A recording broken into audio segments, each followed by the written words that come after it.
नमस्कार विद्यार्थी मित्रों, आज हम पढ़ेंगे कक्षा 10 विषय हिंदी और काव्य नंबर 3 सवये। इसके कवि है रस खान। इनका जन्म सन 1538 ईस्वी में दिल्ली के एक संपन्न परिवार में हुआ था। इनका असली नाम था सैयद इब्राहिम। गोस्वामी विठलनाथ जी से इन्होंने वल्लभ संप्रदाय में दीक्षा ग्रहण की थी और ऐसे प्रमाण 200 वैष्णवों की वार्ता में भी मिलते हैं। इनका निधन सन 1628 ईस्वी में हुआ था। रस खान एक मुस्लिम कृष्ण भक्त कवि थे और इसीलिए भारतेंदु हरिश्चंद्र जी ने इनके बारे में कहा है कि इन मुसलमान हरिजनन पर कोटिक हिंदू वारिये। ऐसे मुसलमान कवि पर करोड़ों हिंदू को मैं न्योछावर करता हूँ, क्योंकि रस खान जी की भक्ति वो अनुपम, अद्वितीय और अनन्य थी कृष्ण के प्रति। उन्होंने अपने जीवन में ब्रज में आकर निवास किया। उनकी मुख्य रचनाओं में है सुजान रस खान, प्रेम वाटिका और रस खान रचनावली। यहाँ पर जो हम सवये पढ़ने वाले हैं, इसका साहित्य प्रकार है मुक्तक। मुक्तक यानी छंद, और छंद में निहित या लिखे हुए किसी भी विषय वस्तु से मुक्त रहना। यानी आप एक मुक्तक में किसी एक विषय वस्तु पर लिखते हैं तो जरूरी नहीं कि दूसरे मुक्तक में वही विषय वस्तु हो।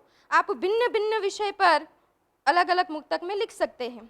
साहित्य प्रकार जैसे कि मैंने बताया कि यहाँ मुक्तक है, और सवैया यानी सवैया छंद में रस खान ने लिखा हुआ है। यहाँ पर हम आज 4 सवैये पढ़ेंगे जो कि उन्होंने ब्रज भाषा में लिखे हैं। ब्रज भाषा यानी ब्रज 84 कोश के भीतर जो भाषा बोली जाती है, वहाँ के जन जन की जो भाषा है, उसी भाषा के बारे में हम पढ़ने वाले हैं। यहाँ प्रत्येक मुक्तक के भीतर रस खान ने भगवान श्री कृष्ण के प्रति अपनी अनन्य भक्ति को दर्शाया है। तो आइए शुरू करते हैं रस खान के सवैये। मानुष हो तो वही रस खान, बसो मिली गोकुल गांव के ग्वारन। जो पशु हो तो कहाँ बस मेरो, चरो नित नंद की धेनु मंजारन। पाहन हो तो वही गिरि को, जो धर्यो कर छत्र पुरंदर कारण। जो खग हो तो बसेरो करो, मिली कालिंदी कुल कदम्ब की डारन। रस खान जी कहते हैं कि यदि मुझे अगले जन्म में कुछ बनने का अवसर मिले कि मैं कौन सा जन्म धारण करूं, किस योनि में जन्म धारण करूं, तो रस खान कहते हैं कि मानुष यानी मुझे मनुष्य का अवतार मिले। इसलिए मनुष्य का अवतार वे चाहते हैं क्योंकि वे गोकुल गांव में ग्वारन यानी ग्वाल बालों के संग, बसो मिली यानी उनके साथ मिलकर, उनके साथ रहकर, उनके साथ बसना चाहते, उनके साथ रहना चाहते। वे अपनी हर बात पर भगवान श्री कृष्ण का सानिध्य चाहते हैं। आगे कवि कहते हैं, जो पशु हो तो कहाँ बस मेरो। यदि मुझे पशु योनि में जन्म मिले तो इसमें मेरा कोई वश नहीं, क्योंकि जन्म और मृत्यु ये दोनों ऐसी चीज़ें हैं जो मनुष्य के वश में नहीं। चाहे हम धरती से आसमान तक, अंतरिक्ष तक पहुंच जाए, लेकिन ये 2 चीज़ें ऐसी है कि जो हमारे वश में नहीं है। इसलिए कवि रस खान कहते हैं कि यदि मुझे पशु की योनि मिले, पशु जन्म मिले, तो मैं पशु बनना चाहता हूँ, क्योंकि उसमें मेरा वश नहीं है। चरो नित नंद की धेनु मंझारन, और नित्य यानी प्रतिदिन, प्रत्येक दिन, नंद यानी नंद बाबा की, धेनु यानी गाय, मंझारन यानी उसके बीच रहकर मैं चरो नित उनके बीच रहना चाहता हूँ। नंद बाबा की गायों के बीच में रहना चाहता हूँ। तीसरी पंक्ति में कवि कहते हैं, पाहन हो तो वही गिरी को, पाहन यानी पत्थर। यदि मैं पत्थर बनूं तो उसी गिरी यानी उसी पहाड़ का बनना चाहता हूँ। यहाँ एक विशेष पहाड़ की, जैसा कि आप सब लोग जानते हैं कि गोवर्धन पर्वत की बात हो रही है। गोवर्धन पर्वत इसलिए कि इसके पीछे भी एक कथा है कि जब पूरे गोकुल में बारिश नहीं हुई तो गोकुल वासियों ने सोचा कि चलो हम इंद्रदेव की पूजा करते हैं, उनके होम हवन करते हैं। लेकिन भगवान कृष्ण ने मना किया कि नहीं, भगवान इंद्र की पूजा हमें नहीं करनी। क्यों? इसलिए क्योंकि हमें तो गोवर्धन पर्वत की पूजा करनी चाहिए। क्यों हमें गोवर्धन पर्वत की पूजा करनी चाहिए? क्योंकि जो गोवर्धन पर्वत है वो हमें हमारी ज़रूरत की सारी चीज़ें देता है, तो हमारे लिए तो भगवान वही है, इसलिए हमें गोवर्धन पर्वत की पूजा करनी चाहिए। इसलिए यहाँ पर रस खान कहते हैं कि यदि मुझे अगले जन्म में कुछ बनने का, किस योनि में जन्म लेने का अवसर मिले, तो मैं पाहन यानी पत्थर बनना चाहता हूँ। जो धर्यो कर छत्र पुरंदर कारण, जो धर्यो यानी धारण करना, अपने कर यानी हाथ, छत्र यानी छत्र के रूप में, पुरंदर यानी इंद्र, और कारण यानी किस वजह, किस कारण उदाहरण से कि भगवान श्री कृष्ण ने जब इंद्र से बचने के लिए जिस प्रकार से गोवर्धन पर्वत को धारण किया था, बस मैं उसी गोवर्धन पर्वत का पत्थर बनना चाहता हूँ। अंतिम पंक्ति में कवि कहते हैं, जो खग हो तो बसेरो करो मिली कालिंदी कुल कदम्ब की डारन।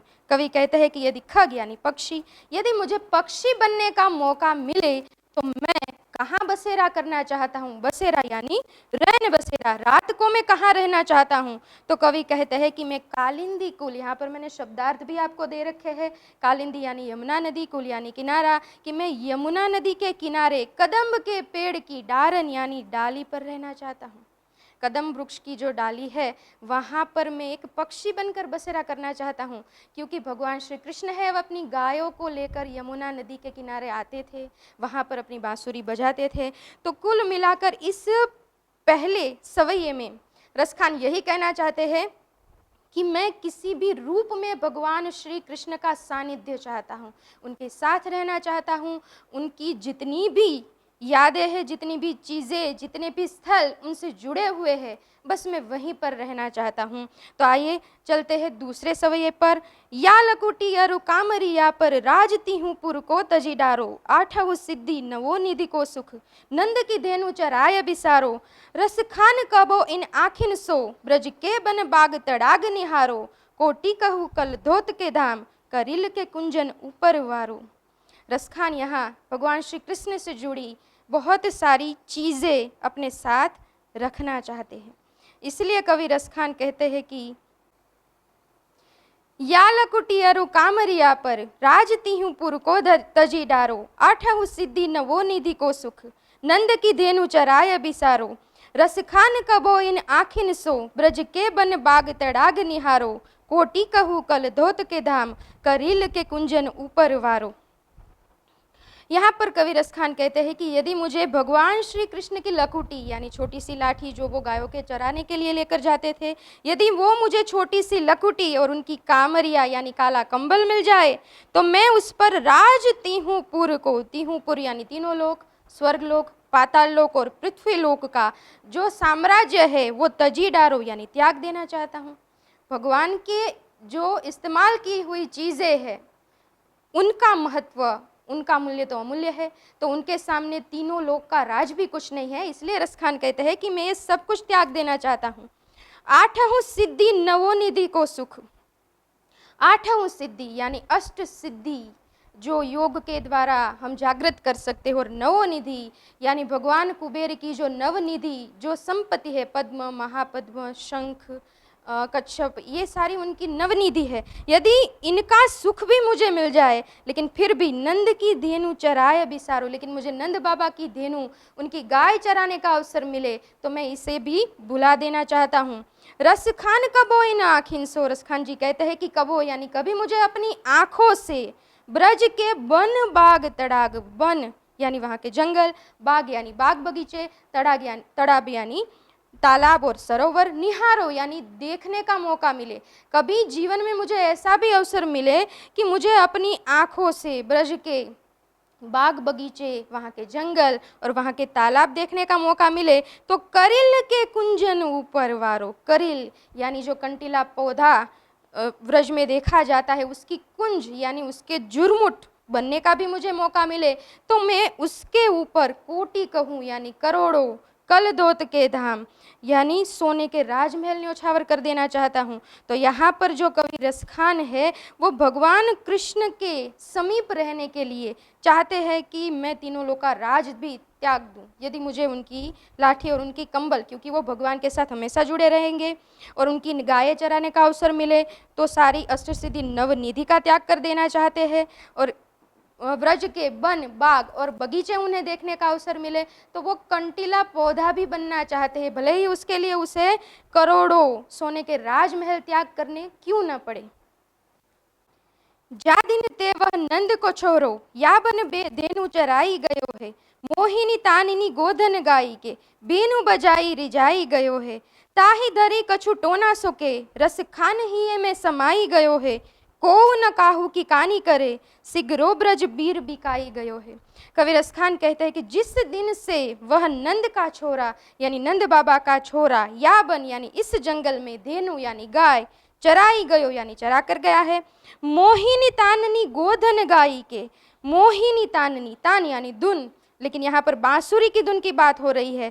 मोहित करने वाली जो बांसुरी की धुन है वो कहाँ से आई, तो बेनू बजाई, बेनू यानी अपनी बांसुरी बजाकर, बांसुरी से एक मोहित करने वाली धुन बजाकर गोधन गाई के रिझाई गयो है, यानी गायों के झुंड के सामने वो अपनी बांसुरी की इतनी सुंदर मधुर तान बजा कर गए हैं कि गायों को भी वो रिझाकर उन्हें खुश करके उन्हें प्रसन्न करके गए हैं। ताही घरी कछु टोना सोके, ताही घरी यानी तब से, कछु यानी कुछ, टोना यानी ऐसा जादू टोना सा कर दिया है कि रसखान ही में समाई गयो है, हिया यानी हृदय, तब से संपूर्ण ब्रजवासी के हृदय में भगवान कृष्ण है, उनकी मूर्ति, मूर्ति लेकिन कैसी, जो दिखती नहीं, ईश्वर की मूर्त जो हमारे मन में बसी है, उसका कोई आकार नहीं होता, इसे हम सिर्फ महसूस कर सकते हैं, ऐसी मूर्त संपूर्ण ब्रजवासी के लोगों में समा गई है। को न काहू की कानी करे, को यानी कोई भी, काही यानी किसी की भी, कानी करे यानी परवाह नहीं करता, किस लिए, क्योंकि सिगरो ब्रज बीर बिकाई गयो है, संपूर्ण ब्रजवासी है वो उनकी बांसुरी की धुन पर मानो बिक गए हो, उन पर न्योछावर हो गए हो, ऐसा कवि रसखान ने यहाँ पर कहा है। तो इस सवये में कवि रसखान ने भगवान कृष्ण और उनकी मनमोहक मुरली की तान और उससे होने वाला संपूर्ण ब्रजवासी और गायों के झुंड पर जो उनका अद्भुत मनमोहक प्रभाव पड़ा है, इसके बारे में यहाँ पर बात की है। मोर पखा सिर ऊपर राखी हो, गुंज की माला गरे पहरूंगी, ओढ़ी पीताम्बर ले लकुटी वन, गोधन ग्वारन संग फिरूंगी, भाव तो वो ही मैं रो रस खानी, सो तेरे कहे सब स्वांग भरूंगी, पै मुरली मुरलीधर की अधरान धरी अधरान धरूंगी। यहाँ पर पहले के जो 3 सवये है इसमें रसखान ने अपने मन की बात कही है, पर यहाँ पर अपने मन की बात गोपियों के माध्यम से कही है। जब भगवान श्री कृष्ण गोकुल से मथुरा चले जाते हैं तब गोपियों की जो विरह व्यथा होती है उनको शब्दबद्ध करके यहाँ पर प्रस्तुत किया है। यहाँ पर गोपियाँ कहती है कि मोर पखा यानी मोर पंख है वो सिर ऊपर यानी अपने सिर पर राखी हूँ, यानी मैं उसे धारण करना चाहती हूँ। भगवान श्री कृष्ण के सारे रूप है वो अपने सिर पर धारण करना चाहती है, उसमें से एक मोर पंख है। तो गोपियाँ यहाँ पर कहती है कि मैं मोर पंख अपने सिर पर धारण करना चाहती हूँ। गुंज की माला गरे पहरूंगी, गुंज यानी गुंगची, गुजराती में जिसे हम कहते हैं चणोठी, जो लाल और काले रंग की होती है, वो गुंज की माला गोपियाँ कहती है कि मैं गरे यानी गले में पहरूंगी यानी पहनना चाहती हूँ। ओढ़ी पीताम्बर ले लकुटी बन, पीताम्बर ओढ़कर और पीताम्बर पहनकर ले लकुटी बन, भगवान कृष्ण जो लाठी, जो छोटी सी लाठी लेकर जंगल में गायों को चराने के लिए जाते हैं, उसे हाथ में लेकर गोधन ग्वारिन संग फिरूंगी, गोधन यानी गायों का झुंड, ग्वारिन यानी गालों के संग यानी फिरूंगी, उनके साथ में घूमना चाहती हूँ। भगवान श्री कृष्ण की पीताम्बर और उनकी लाठी लेकर, भाव तो वो ही मैं रो रस खानी, यहाँ पर गोपियाँ कहती है कि भाव तो यानी पसंद आना, भगवान श्री कृष्ण को जितने भी रूप भाव तो यानी पसंद है, सो तेरे कहे सब स्वांग भरूंगी, तेरे कहे यानी तुम्हें जो भी पसंद है, तुमने जो भी धारण किए हैं वो सारे स्वांग सारे रूप में धरना चाहती हूँ, धारण करना चाहती हूँ।